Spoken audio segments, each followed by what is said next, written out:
అందరికీ నమస్కారం అండి. ఈరోజు కష్టం విలువను, పనిలోని నైపుణ్యాల ప్రాముఖ్యతలను తెలిపే చిన్న కథ గురించి తెలుసుకుందాం. ఇద్దరు నిరుద్యోగులు ఉద్యోగం లేదనే బాధతో ఒక అడవి మార్గంలో నడుస్తూ వెళ్తారు. మార్గ మధ్యలో వాళ్లకు తపస్సు చేసుకుంటున్న ఒక ఋషి కనిపిస్తారు.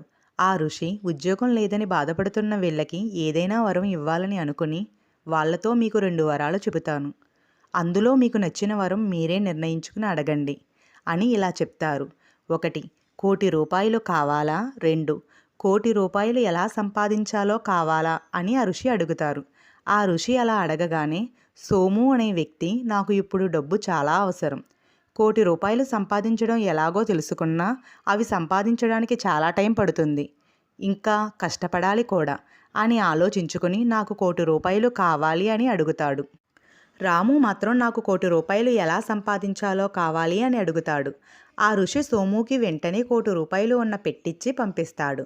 రాముకి కోటి రూపాయలు ఎలా సంపాదించాలో తెలిపే మార్గాలన్నిటినీ బోధించి పంపిస్తాడు.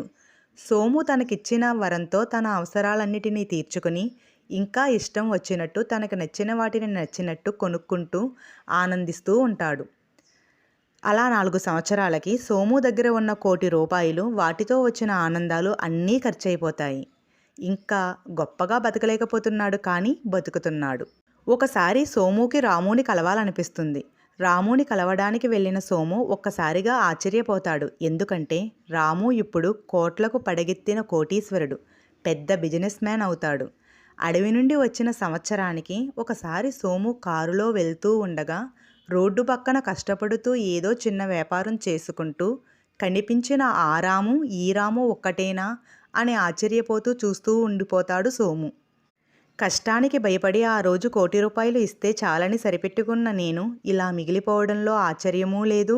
ఎంత కష్టమైనా పడే కోటి రూపాయలు సంపాదిస్తానని ధైర్యంతో, సహనంతో ముందుకు అడుగు వేసిన రాము అలా ఎదగడంలోనూ ఆశ్చర్యం లేదు అని తనకి తానే చెప్పుకొని సరిపెట్టుకుని, తను అందుకోలేని ఎత్తులో ఉన్న తన ఫ్రెండ్ రాముని కలవకుండానే సోము తన ఇంటి బాట పడతాడు.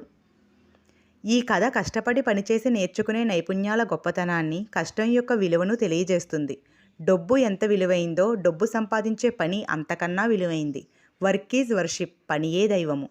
నేటి యువత పనిని చూసి భయపడకుండా ధైర్యంతో ముందడుగు వేసి కాలాన్ని సద్వినియోగం చేసుకుంటూ ఓర్పుతో కష్టపడి నైపుణ్యాలను నేర్చుకుంటే మీరు దైవంలా భావించిన మీ వర్క్ మిమ్మల్ని అత్యంత ఉన్నతమైన స్థాయికి తీసుకువెళ్ళగలుగుతుంది.